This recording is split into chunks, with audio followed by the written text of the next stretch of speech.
بسم اللہ الرحمن الرحیم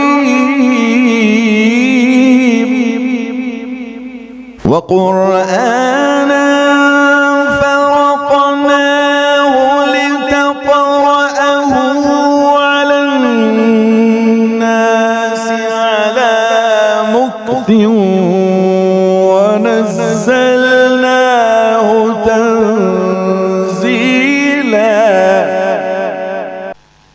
نحمده ونصلي على رسوله الكريم أما بعد فيقول رسول الله صلى الله تعالى عليه وسلم الماهر بالقرآن مع السفرة الكرام البررة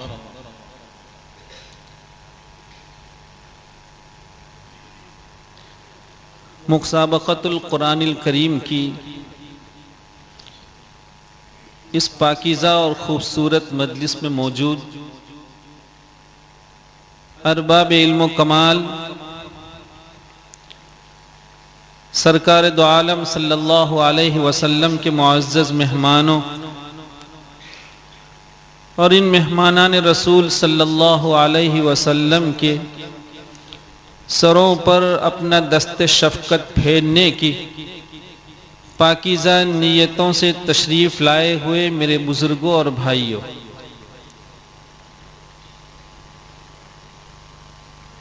ایک بہت ہی پیاری اور خوبصورت مجلس میں ہم آپ شریک تھے، جس میں ہمارے یہ عزیز اپنی سال بھر کی بہت عمدہ کاوشوں کو مسابقے کی شکل میں پیش فرما رہے تھے۔ امید کرتا ہوں کہ یہاں جتنے بھی ارباب معرفت ہیں وہ ہماری تائید فرمائیں گے کہ گو کئی مرتبہ اعلان میں ہم نے یہ سنا کہ یہ جامعہ ریاض العلوم کا پہلا مسابقۃ القرآن الکریم ہے، لیکن حقیقت واقعہ یہ ہے کہ اس پر ہمیں یقین نہیں آ رہا تھا۔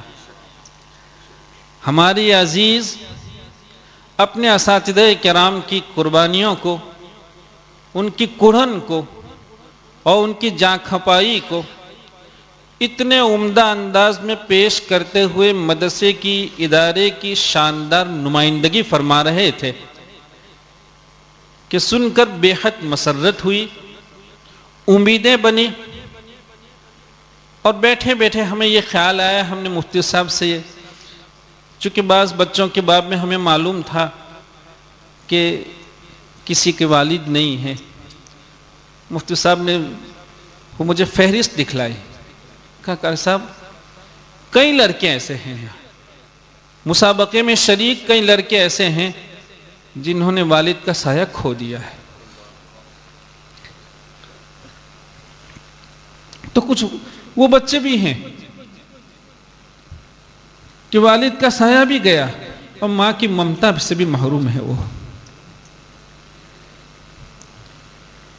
میرا دل بھرایا اور میں نے کہا یہ اداروں کی تاریخ ہے، الحمدللہ یہ مدارس کی تاریخ ہے۔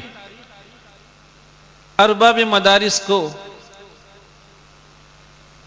جتنی بھی مبارکباد پیش کریں کم ہیں کہ یہاں ایسے گھرانوں کے بچے آتے ہیں اور ارباب مدارس ان کو اپنے سینے سے لگا لیا کرتے ہیں کہ وہ والد کی شفقتوں کو کبھی یاد نہیں کرتے، اور ہو سکتا ہے کہ ماں کی ممتائیں بھی انہیں یاد نہ آتی ہوں۔ یہاں ان کے ماں باپ موجود ہوتے ہیں، ماں باپ کا کردار لوگ ادا کرتے ہیں، اور ایسے گھرانوں سے آئے بچوں کے ساتھ جو تعلیم و تربیت کا معاملہ ہوتا ہے وہ لاجواب ہے، الحمدللہ ثم الحمدللہ۔ یہ ان مدارس کی تاریخ رہی ہے، اس کی قدیم روایات رہی ہیں۔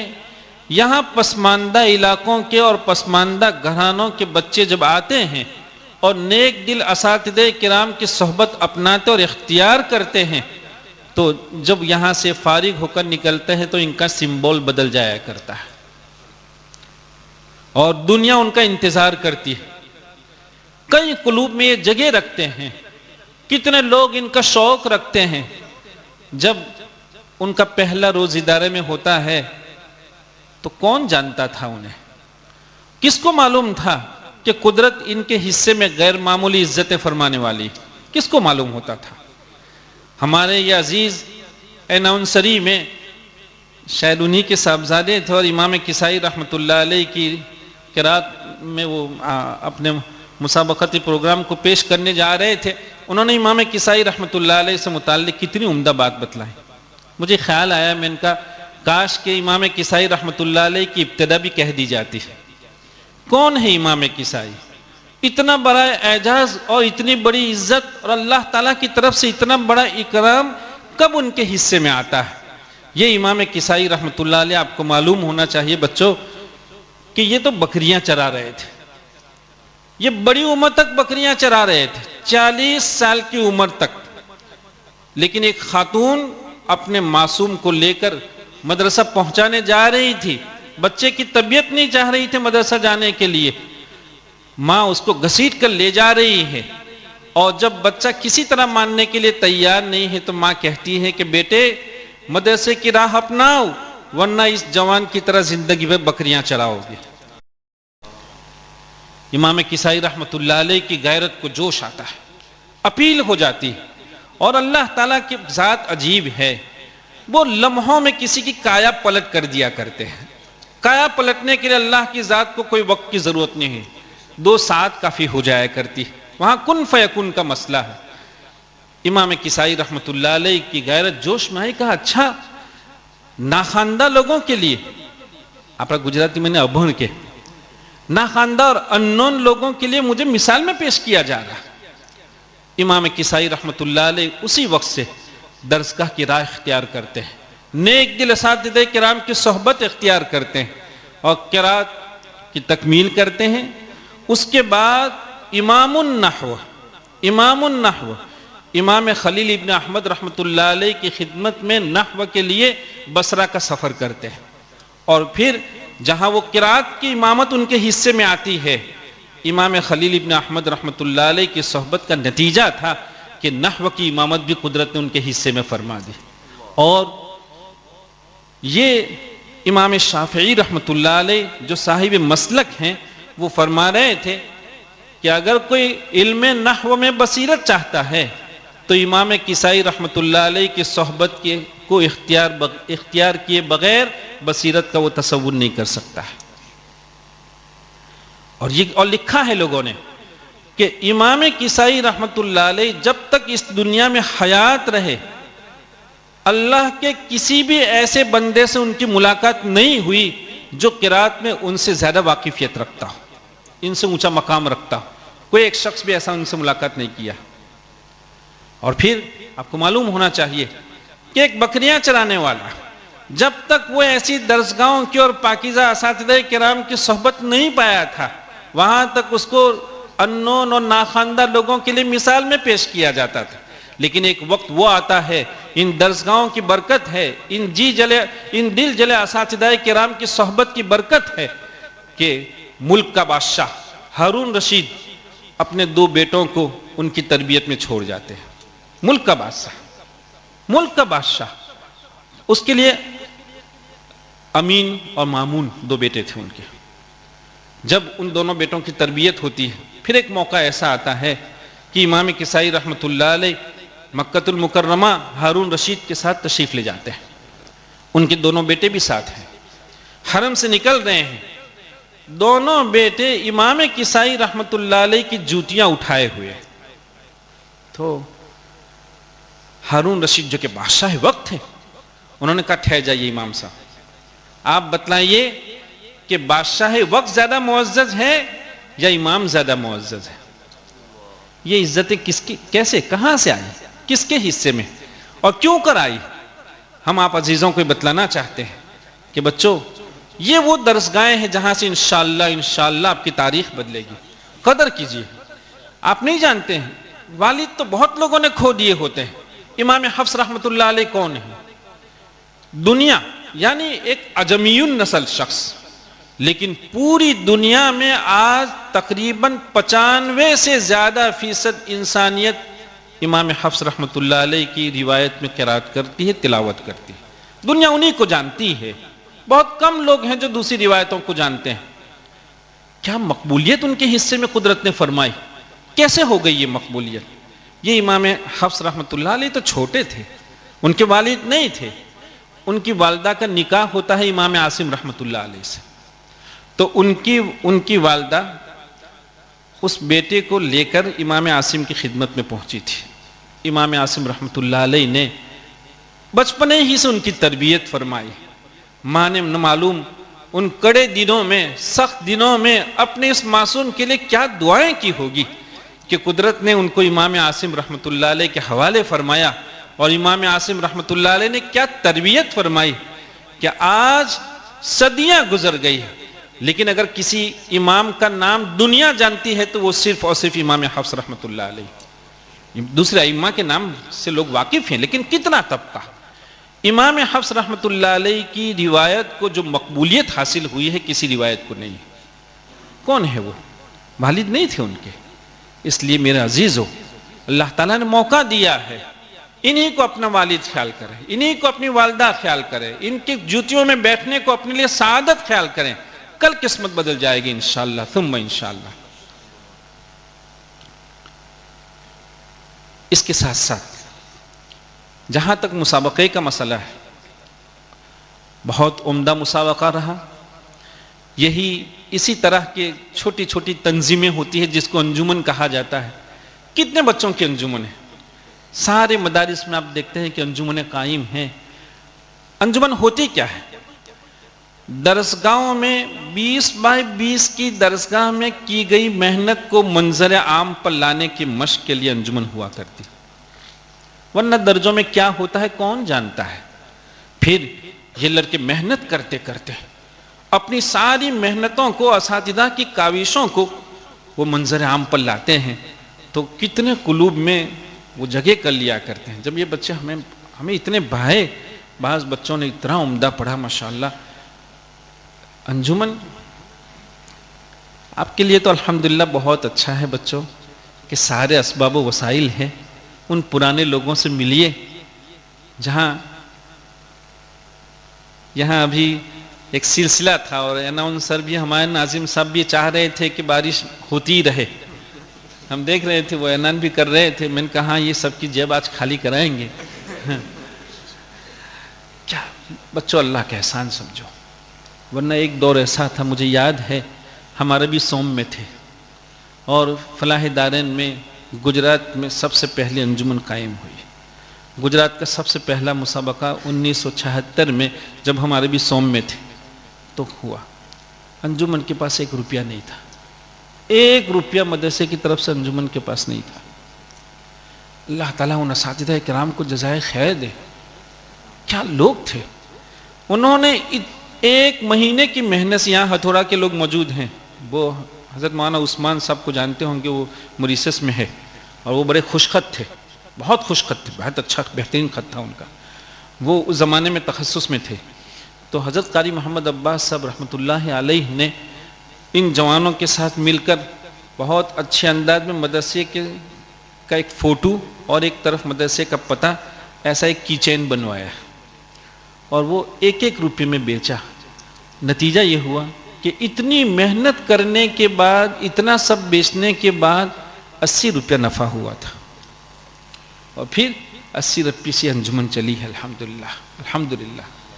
چھوٹی چھوٹی تنظیمیں ہوتی ہے، لیکن اصلها ثابت وفرعها فی السماء۔ کون جانتا تھا کہ 80 روپے کی بنیاد پر قائم انجمن کے کیا کیا ثمرات اور کہاں کہاں اس کے نتائج دیکھنے کو ملیں گے؟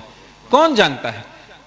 کہاں کہاں دنیا میں کس کس ملک میں اس انجمن کے پروردہ اور انجمن سے انعام یافتہ لوگ ادارے کی ترجمانی کر رہے ہیں۔ اللہ تعالیٰ آپ کی انجمن کو خوب ترقیات سے نوازے، خوب ترقیات سے نوازے۔ میرے بھائیوں، 100 سال قریب ہونے جا رہے ہیں۔ ان نفوس قدسیہ کی کنن کا یہ نتیجہ ہے کہ 100 سال پہلے نہ معلوم کس کنن کے ساتھ ان نفوس قدسیہ نے اس ملک میں صدا لگائی تھی۔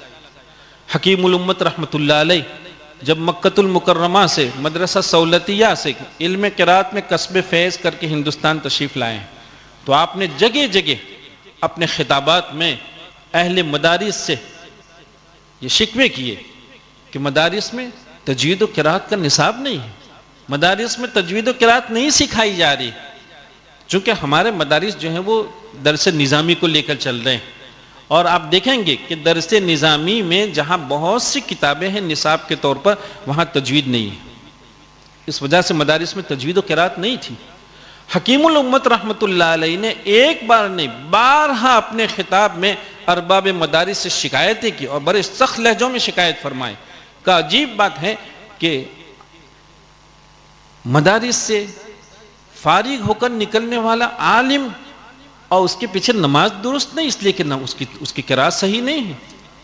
پھر حضرت مولانا عبد الباری رحمۃ اللہ علیہ نے حکیم الامت رحمۃ اللہ علیہ کے اس شکوے کو اپنے مضمون میں دہرایا، تو یہ ہے کہ ہمارے ان نفوس قدسیہ نے صدیوں پہلے اس ملک میں نہ معلوم کس درد کے ساتھ یہ آواز لگائی اور یہ صدا لگائی ہوگی، آج اس کا نتیجہ ہے کہ چھوٹے چھوٹے اداروں میں کتنے عمدہ پڑھنے والے ہمارے بچے تیار ہو رہے ہیں۔ سب کی ملی جلی محنت ہے، اللہ تعالیٰ سے ہمیں دعائیں کرنی چاہیے، بہت بابرکت ساعات ہوتی ہے۔ اور بھائی ہم تو یہ جو بچے ہیں جن کے اولیاء نہیں ہیں ہم ان سے درخواست کرتے ہیں، بلکہ آپ کے حوالے سے ہم اللہ کی بارگاہ میں مانگیں گے، آپ بچوں سے ہم درخواست کرتے ہیں کہ آپ ہمارے لیے دعا فرمائیں، اللہ تعالیٰ ہمیں اور آپ کو شرف قبول عطا فرمائے۔ ہاں چونکہ آپ بچے ہیں، ابھی آپ نادانی میں ہیں، معصومیت میں ہے، اور ظاہر بات ہے کہ اس عمر میں فہم، ہوش، وہ نادانی اور جوش کے پردے کے پیچھے ہوتا ہے، اس پر نادانی اور جوش کا پردہ ہوا کرتا ہے، ہوش پر پردہ پڑ جاتا ہے۔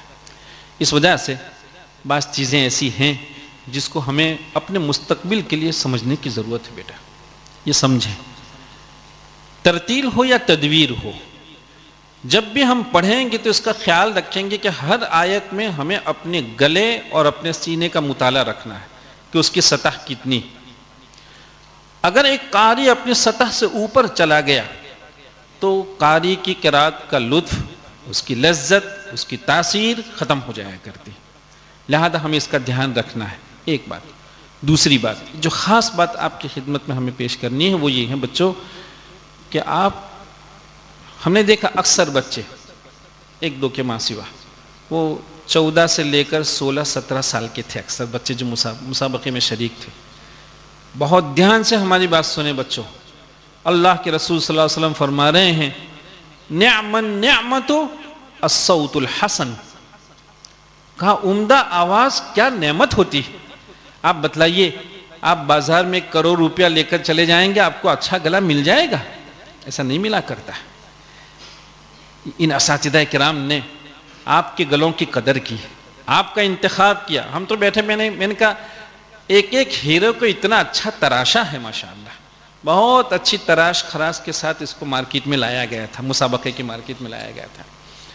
تو بچوں سمجھنے کی بات یہ ہے کہ آپ کو یہ معلوم ہونا چاہیے کہ یہ آواز عمر کے لیے، یہ عمر آواز کے لیے سب سے خطرناک عمر ہے، سمجھیں یہ بات۔ گلے کے لیے 14 سال سے لے کر تقریباً 21-22 سال تک کی عمر بہت خطرے کی عمر کہلاتی ہے۔ آدمی کے جسم کے ہارمونز بدلتے ہیں، کبھی ایسا ہوتا ہے، کبھی وہ اپنی آواز کو سنبھالتا نہیں ہے، کھانے پینے کا شوقین ہے تو آواز چلی جایا کرتی ہے۔ اور یاد رکھو بچوں، اگر کسی کی آواز ہے اور اس نے نہیں سنبھالا، قدر نہیں پہچانی، آواز چلی گئی، آپ دنیا کے بڑے سے بڑے ڈاکٹر کے یہاں چلے جائیں، کوئی اس کا علاج نہیں کر سکتا ہے۔ آواز کا حسن، اس کی خوبصورتی، اس کی جاذبیت ایک مرتبہ گئی پھر لوٹتی نہیں ہے۔ یہ ہمارا تجربہ ہے، ہمارا تجربہ ہے۔ اس لیے آپ ہمارے بچے ہیں، آپ ہماری کمائی ہے، آپ ہماری روحانی اولاد ہیں۔ یہ تو الگ الگ ایک مکان کے مختلف کمرے ہوا کرتے ہیں بھائی، باقی سب ایک ہی گھرانے کے لوگ ہیں الحمدللہ۔ آپ ہماری کمائی ہے، ہمیں آپ کے باب میں یہ درد ہے، ہمیں آپ کے باب میں فکر ہے، ہم نے آپ کے باب میں یہ جملے لکھے ہیں کہ اللہ تعالیٰ ان کی حفاظت فرما. لیکن بچوں، اللہ تعالیٰ حفاظت تو فرمائیں گے، یہ اسبابی دنیا ہے، ہمیں بھی تو کچھ کرنا ہوگا، اس لیے اسباب اختیار کرنے کی ضرورت ہے. ایسے موقع میں آپ کھیلتے ہوں گے، کھیلنا چاہیے، کھیل کی عمر ہے، ضرور کھیلیے، لیکن کھیلتے وقت چیختے نہیں ہیں، یاد رکھو سب سے بڑی بات، چیختے نہیں ہیں. بہت چیخ چلانا یہ گلے کو ختم کر دیا کرتا ہے. ہاں، جب آپ کے اعضاء پختہ ہو جائیں، آپ کے اوتار صوتیہ پختہ ہو جائیں، پھر آپ چیخیں گے، کوئی نقصان نہیں ہوگا، بلکہ وہ اور کھلے گا، آواز میں متانت پیدا ہوگی. لیکن اس عمر میں اگر آپ نے کھیلنے میں بہت چیخا چلایا تو آپ کا گلا متاثر ہوگا. تھوڑا کھانے پینے میں بھی احتیاط. بھائی دیکھیے، کچھ تو آپ کو کھونا پڑے گا. نہیں سارے بچے چائنیز کھاتے ہوں اگر اس وقت آپ یہ کہیں کہ بھائی استاد نے منع کیا ہے. ابھی ہم گئے تھے قاری صاحب کے ساتھ، قاری صالح صاحب، ہمارے قاری محمد صالح صاحب دامت برکاتہم، ہم نے ان سے ابتدا کی تھی. عربی دوم تک ہم ان کی یہاں مشق کرتے رہے. ابھی ہم گئے تو ہم نے تشریف لائے ہیں وہ ابھی کینیڈا سے، تو گئے ہم نے ان کو یاد دلایا کہ حضرت آپ نے منع فرمایا تھا کہ الٹا سیدھا نہیں کھاتے ہیں، اچار نہیں کھاتے ہیں. اس زمانے میں مدارس میں کھانا بھی ایسا ہی پکتا تھا، تو 10 پیسے کا اچار بکنے آتا تھا. تو کبھی دال میں اچار ڈال کے کھا لیا تو کسی طالب علم میں جانے کی شکایت کر دی کہ یہ اچار کھاتا ہے. اچھا صدیق کی طرح بلایا، اچار کھاتے ہو؟ اب بچوں آپ تو جانتے ہیں کہ طالب علم اول وہلے میں کبھی سچ نہیں بولتا ہے. تو ہم نے کہا نہیں، کہا ادھر آ جاؤ. بچوں سنو، اتنی سخت پٹائی کی ہے، اتنی سخت پٹائی کی ہماری. اس کے بعد کے جتنے گھنٹے تھے روتا رہا، لیکن اس کے بعد سے کان پکڑ لیا، کبھی زندگی میں نہیں. رمضان کا مہینہ ہوتا تھا، افطار تو گجراتیوں کے یہاں سموسے کے بغیر تو ہوتا نہیں ہے. بجیا سموسا تو گجراتی کی پہچان ہے بھائی. لیکن جب ہماری والدہ زندہ تھی تو ہم نے کئی مرتبہ کہا کہ والدہ زندہ ہے، جا کے تحقیق کر لیجئے، تصدیق کر لیجئے اس کی. ہم نے کبھی افطار میں بجیا نہیں کھایا، کبھی نہیں کھایا. استاد نے منع کیا. والدہ اتنی شفقت سے کہتی کہ بیٹا یہ تو تازہ تیل کے ہیں، کچھ نہیں ہوتا ہے، اور تم جو ہے ان کا نہیں. استاد نے منع کیا، نہیں کھاتے تھے. کیا گیا ہمارا؟ بتلاؤ، کیا بجیا نہیں کھایا تو ہم مر گئے ہیں؟ دنیا میں ایسا ہے بجیا کھانے والا 200 سال کی عمر پاتا ہے، جو نہیں کھاتا ہے وہ صرف 50 سال کی؟ ایسا کہیں ہے دنیا میں؟ بچوں آپ کے لیے کہہ رہے ہیں، ہم آپ کو خاص کہہ رہے ہیں بچوں. اس لیے دھیان رکھو اس کا. استاذ کو کیا ملا بتلاؤ؟ ان کو کیا ملا؟ جو کچھ ملا ہمیں ملا ہے، جو کچھ ملا ہمیں ملا. ہم نے دیکھا ہماری والدہ کو اتنا ترس آتا تھا کہ یہ بچہ ہے جو افطار میں بجیے نہیں کھاتا ہے، تو وہ بیچاری بہت شفقت کے ساتھ، چونکہ کئی بچے ہوتے ہیں تو ایک کٹوری کشتر ایکسٹرا الگ سے وہ چھپا دیا کرتی تھی. اور جب مغرب کی نماز پڑھ کے آتا تو کہتا کہ بیٹا تو نے بجیا نہیں کھایا ہے، تیرے حصے کا مزید ایک کشتر ہم نے ادھر رکھا ہے تو کھا لینا. ماں ہوا کرتی. اس لیے بچوں دھیان رکھو، کھانے پینے کا شوق ہوتا ہے، ٹھیک ہے کبھی کبھار کھا لیا، لیکن اپنے گلوں کو بچاؤ. یہ گلے جو عزت آپ کے حصے میں کرانے والے ہیں، آپ ابھی اس کا تصور نہیں کر سکتے. اللہ تعالیٰ مبارک فرمائے، خوب ترقیات سے نوازے. وآخر دعوانا الحمد للہ رب العالمین.